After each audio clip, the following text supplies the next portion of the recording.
YouTube. Today I'm going to show you how to pop a piston out of a caliper using a bicycle pump. So, you make sure your bleed nipple's cracked off.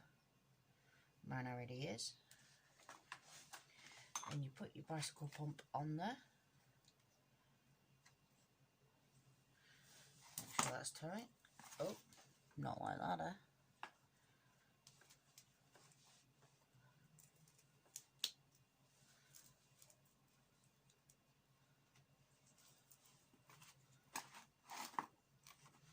I've got some cardboard in there just so the piston doesn't get damaged.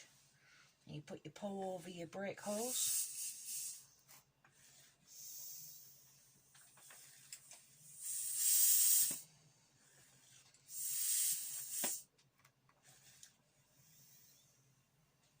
And you pump away. Now I have to get a different angle.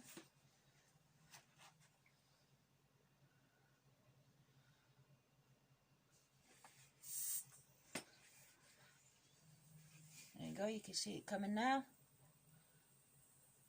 There you go.